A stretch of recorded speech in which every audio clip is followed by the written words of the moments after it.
બે જ આશ્રયના સ્થાન વૈષ્ણવને છે, એક તટ અને બીજું તરહેટી. શ્રી ગિરિરાજ બાવાની તરહેટી જ્યાં સઘળી લીલાઓ છે, અને બીજો છે યમુનાજીનો તટ જ્યાં નિત્ય પ્રભુ વિહાર કરે છે. જેમ ગિરિરાજ બાવાને સઘળી લીલાઓના અનુભવ છે, એમ યમુનાજીને પણ સમસ્ત લીલાઓના અનુભવ છે. રાત્રિ લીલાઓના અનુભવ છે અને દિવસની લીલાઓના અનુભવ છે. કારણ કે વ્રજ ભક્તોમાં બે વિભાગ જો કરી શકાય તો એક છે વ્રજ સખાઓ, પ્રભુના સખાઓ, અને બીજા છે ગોપીજનો સખી. તો ગોપજનોને દિવસની લીલાનો અનુભવ છે અને ગોપીજનોને રાત્રિની લીલાનો અનુભવ છે. હા, પ્રભુ વેણુ ગીત અને યુગલ ગીત સમયે અલૌકિક દ્રષ્ટિ આપે છે, પણ પ્રત્યક્ષ દર્શન યા પ્રત્યક્ષ એ લીલામાં ગોપીજનોની દિવસની લીલામાં હાજરી નથી. કે જે ઠાકોરજી આ ગૌચારણ આદિ જે લીલા કરે છે,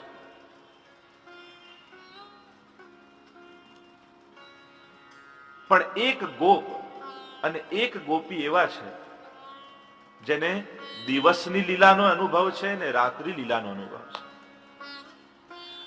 એક ગોપ છે ગિરિરાજ બાવા,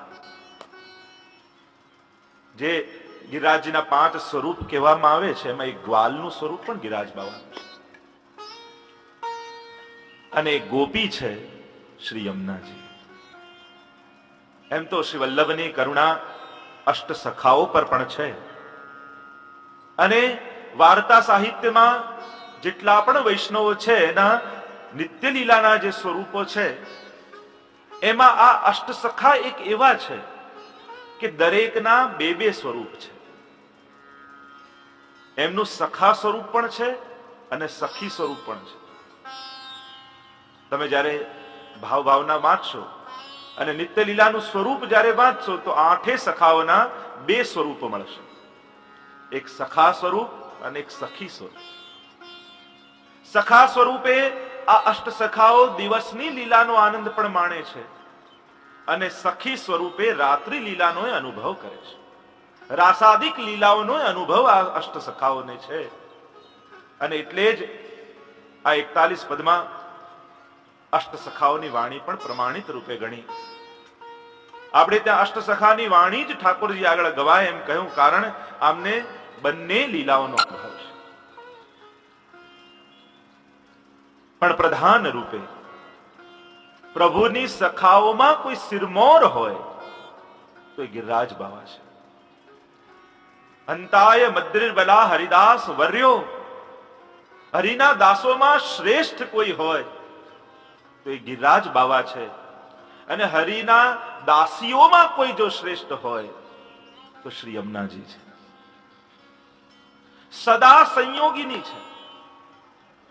તમને યમુનાજીના કોઈ વિરહના પદ જલ્દી નહીં મળે, તમને કોઈ એવો જલ્દી ઉલ્લેખ નહીં મળે કે જ્યાં યમુનાજી કોઈ કુંજમાં બેઠા બેઠા રડી રહ્યા છે અને ઠાકોરજીનો તાપ કરી રહ્યા હોય, વિરહ કરી રહ્યા હોય, વિરહ અગ્નિમાં બળી રહ્યા હોય, એવું યમુનાજીનું પદ જલ્દી નહીં મળે.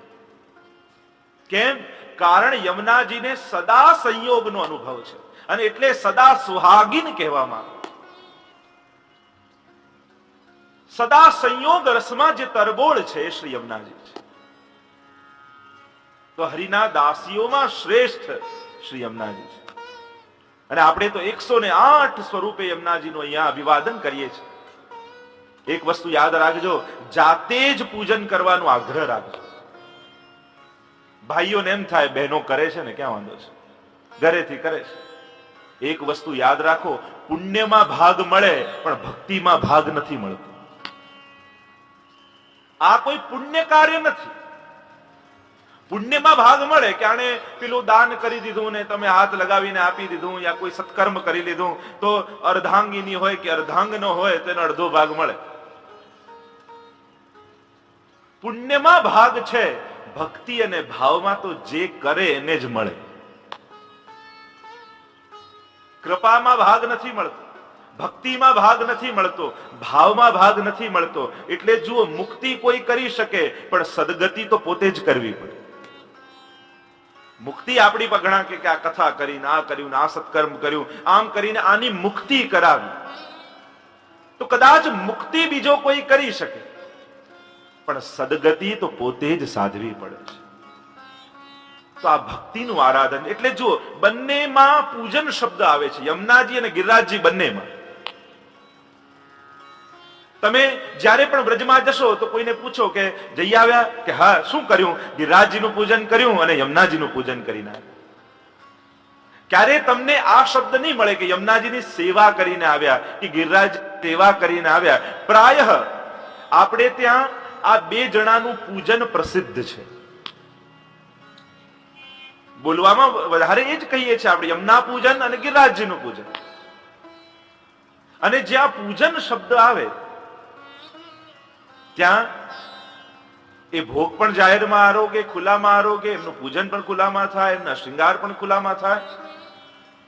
એમ જોવા જાવ તો ગિરિરાજજીને સીધા તમે સ્નાન કરાવીને ભોગ ધરી દો છો. તો યમુનાજીનું પૂજન અને ગિરિરાજજીનું પૂજન પ્રવાહ છે. આ યમુનાજીનો 7 દિવસ જે વહેવાનો છે, પ્રકર્ષતી પ્રવાહ. આપણે ત્યાં કહ્યું, જે પ્રકર્ષ કરે, જે ખેંચી જાય, એને કહેવાય પ્રવાહ. પ્રકર્ષતી પ્રવાહ એ શ્રી યમુનાજી જે ખેંચી જાય, અને જે ખેંચી લે, કર્ષતી કૃષ્ણ. યમુનાજી નો પ્રવાહ છે જે ખેંચીને લઈ જાય છે, અને શ્રી કૃષ્ણ કેવા છે? કર્ષતી કૃષ્ણ, જે ખેંચી લે છે એ કૃષ્ણ. ઠાકોરજી પોતાની ઓર ખેંચે છે અને યમુનાજી ખેંચીને લઈએ. તમે યમુનાજીના પ્રવાહમાં કંઈ પણ નાખો તો અંદર નહીં જાય, ખેંચીને આગળ જશે. કારણ કે યમુનાજી જીવને ખેંચીને પોતાના માટે નથી રાખતા, એ તો ખેંચીને ઠાકોરજી તરફ લઈ જાય. એ પ્રવાહ વહેતો વહેતો કૃપા જલધિ સંશ્રિતે, એ કૃપા સાગરમાં જઈને જીવને મેળવી દે. તો આ બે શબ્દ આપણને મળે, પ્રકર્ષણ અને કર્ષણ. કર્ષણ કરે એ કૃષ્ણ, કર્ષિત કરે, આકર્ષિત કરે એ કૃષ્ણ. અને પ્રકર્ષણ જે વહી લઈ જાય, જે ખેંચી લઈ જાય, એ શ્રી યમુનાજી. એવા યમુનાજીનું આરાધન કરવા આપણે બેઠા છીએ. 3 તત્વ પુષ્ટિ માર્ગમાં છે શ્રીનાથજી બાબા, શ્રી વલ્લભ અને શ્રી યમુનાજી, જે જીવના સઘળા કાર્યો સિદ્ધ કરવા સમર્થ છે. જો 3 કાળમાં જીવ જીતો હોય અને 3 કાળને સુધારવા માટે આ 3 તત્વ પુષ્ટિ માર્ગમાં છે. ભૂતકાળ, વર્તમાન કાળ અને ભવિષ્યકાળ. ભૂતકાળમાં અપરાધો થયા છે, દોષો થયા છે. હવે દોષો જે થઈ ગયા, હવે દૂર કેમ થાય? અપરાધોમાંથી મુક્ત કેમ થવાય? દોષો છે તો નિર્દોષ કેમ થવાય? તો ભૂતકાળ સુધારવા માટે શ્રી વલ્લભનો આશ્રય. સ્મૃતિ માત્રાર્તિ નાશન, સ્મરણ માત્રથી સમસ્ત આરતીઓનો નાશ કરી દે, તાપનો નાશ કરે. કારણ કે પાપનું જ ફળ તાપ છે. શ્રી મહાપ્રભુજી બ્રહ્મ સંબંધ કરાવે જીવનો, અને બ્રહ્મ સંબંધ કરણાત સર્વેશામ દેહ જીવયો સર્વદોષ નિવૃત્તિ. સર્વ દોષોમાંથી મહાપ્રભુજી જીવને મુક્ત કરી દે તો જીવનો ભૂતકાળ સુધરે. શ્રી વલ્લભના આશ્રય. વાર્તા સાહિત્યમાં પ્રસંગ આવે છે ને, પેલા ચમાર વૈષ્ણવ હતો અને ગુસાઈજી દ્વારિકા પધારી રહ્યા હતા. પધારતા મુકામ કર્યો ક્યાંક, અને આ ચમારની દ્રષ્ટિ ગઈ શ્રી ગુસાઈજી પ્રભુ ચરણ ઉપર. અલૌકિક સ્વરૂપે શ્રી ગુસાઈજી પ્રભુ ચરણે દર્શન આપ્યા. દર્શન આપ્યા અને આ ચમાર થયું કે હું લાવ ગુસાઈજીના શરણે જાઉં. શરણે આવ્યો. ગુસાઈજીએ કહ્યું કે તને શરણે તો લઉં, પણ તું જીવ હિંસા કરે છે અને ચામડાનો વેપાર કરે છે. મને મારી આગળ એક વચન આપ કે આજ પછી ક્યારે જીવ હિંસા નહીં કરે તો તને બ્રહ્મ સંબંધ આપ. અને આ જીવ શરણે આવ્યો ને કહ્યું, જયરાજ આપનું શરણું મળતું હોય તો આપ કહો, એ વચન આપવા તૈયાર છું. હું આપને વચન આપું છું, ક્યારે જીવ હિંસા નહીં કરે. અને ગુસાઈજી પ્રભુ ચરણે શરણે લીધો આને. શરણે લીધો તો એવું શરણાગતિ સિદ્ધ થઈ. શુદ્ર હોવા છતાં બ્રાહ્મણની જેમ રહેવા લાગ્યો, નિત્ય કર્મ કરવા લાગ્યો. ગામના બ્રાહ્મણોને ઈર્ષા થઈ. થયું કે આ શુદ્ર છે ને બ્રાહ્મણની જેમ રહે છે. રાજાને જઈને ફરિયાદ કરી કે આ શુદ્ર છે પણ બ્રાહ્મણની જેમ રહે છે. બ્રાહ્મણ શુદ્રની જેમ રહી શકે પણ શુદ્ધ બ્રાહ્મણ ન થઈ શકે. રાજાને કહ્યું કે દૂધમાંથી છાશ બને પણ છાશનું પાછું દૂધ ન થાય. રાજાએ આ વૈષ્ણવને બોલાવ્યો અને કહ્યું કે આ બ્રાહ્મણો શું કહે છે? શું કહે છે મહારાજ? બ્રાહ્મણો કહે છે કે બ્રાહ્મણ શુદ્રની જેમ રહી શકે પણ શુદ્ધ બ્રાહ્મણ ન થઈ શકે. છાશમાં દૂધમાંથી છાશ બને પણ છાશનું પાછું દૂધ ન થાય.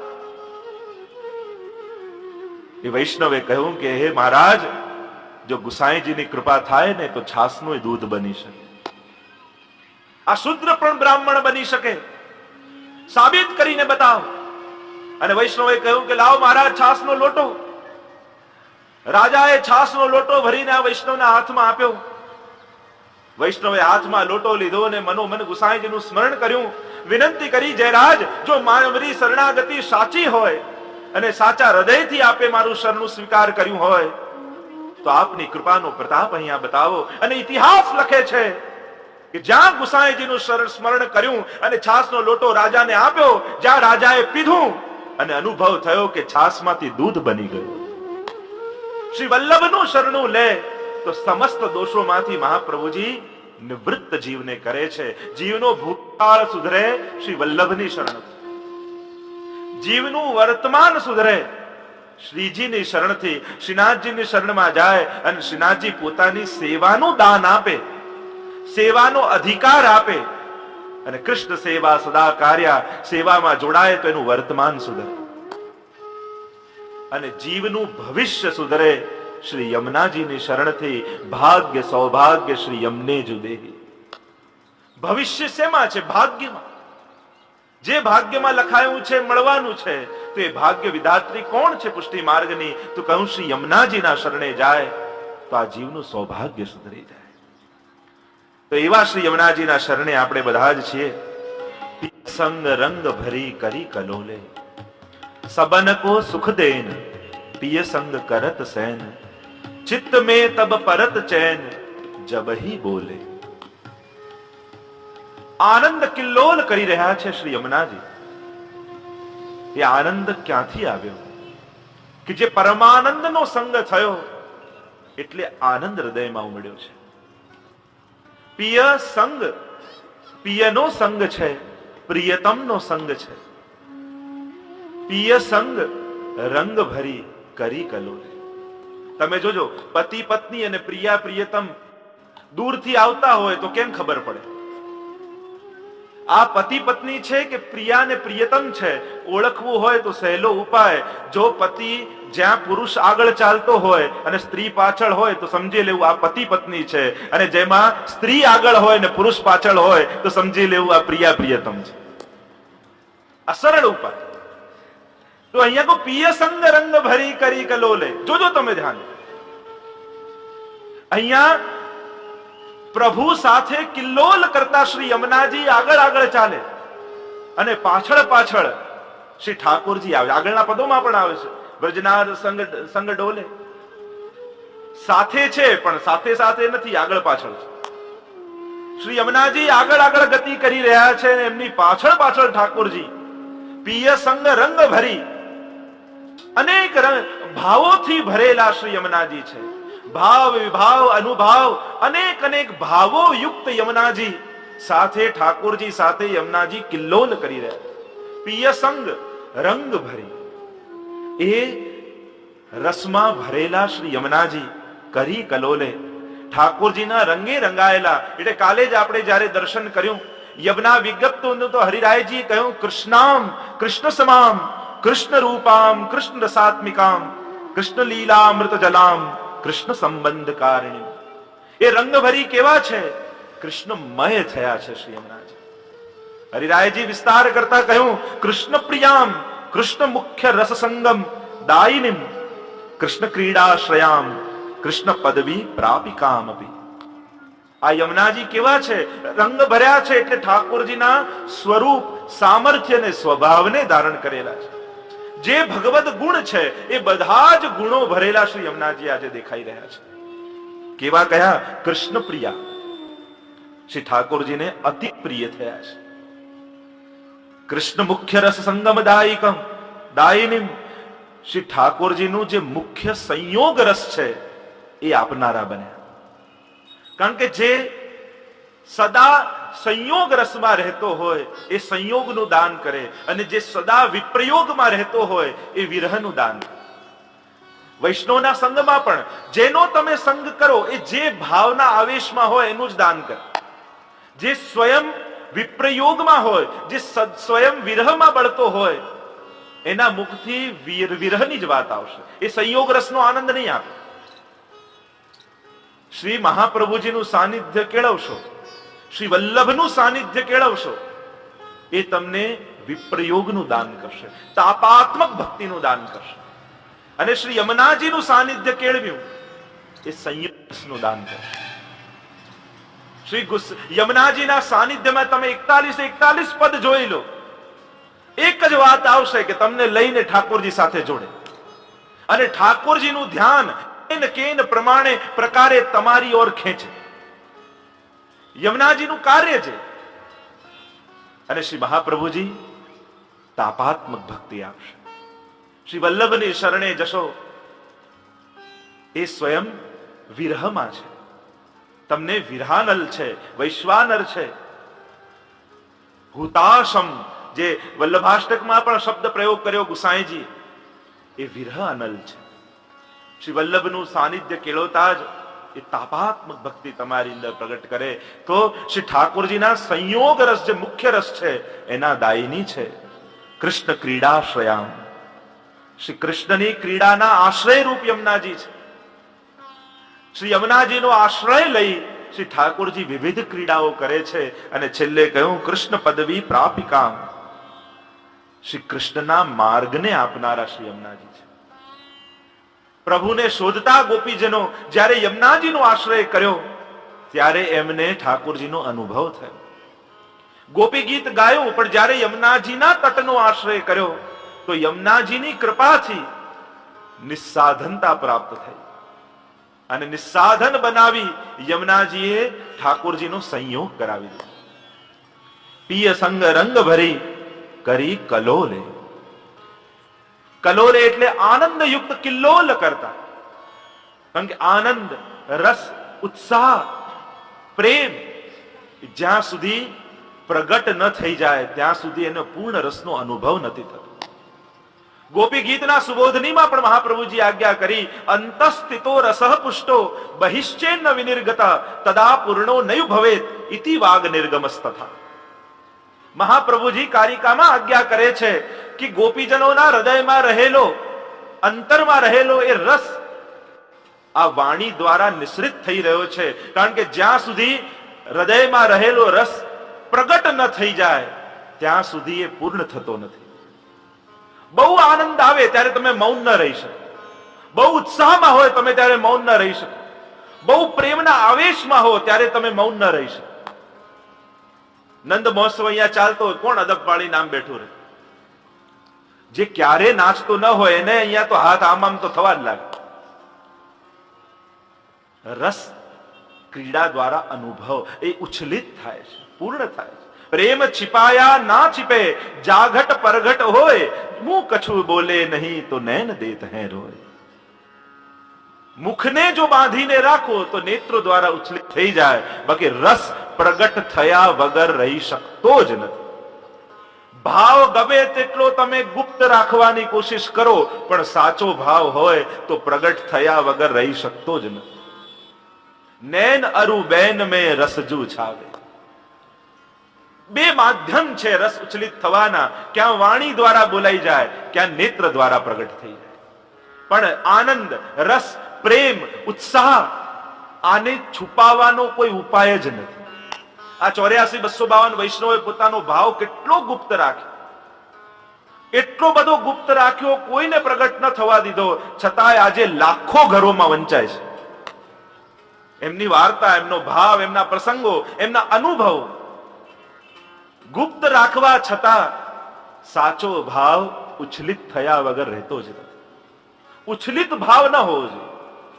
એ તો વાર્તા સાહિત્યમાં આવે છે, જ્યારે વૈષ્ણવ ગિરિરાજજીની તળેટીમાં બેઠા અને 3 દિવસ સુધી અન્ન જલ બધું ત્યાગ કરીને ઠાકોરજીની લીલાનો અનુભવ થવા લાગ્યો અને શ્રી મહાપ્રભુજી પધાર્યા અને એમના હૃદય ઉપર ચરણ ધરી દીધા અને એકદમ સભાન થયા. વૈષ્ણવ કહ્યું, અરે જયરાજ, નિત્યમાં મારો પ્રવેશ થઈ ગયો હતો, નિકુંજના દ્વાર સુધી હું પહોંચી ગયો હતો, આપે કેમ મને ભૂતલ પર પાછો ખેંચ્યો? મહાપ્રભુજીએ કહ્યું કે તમારો રસ ઉચ્છલિત છે અને આવો આવેશાત્મક રસ હોય છે એ સ્થાયી નથી રહી શકતો.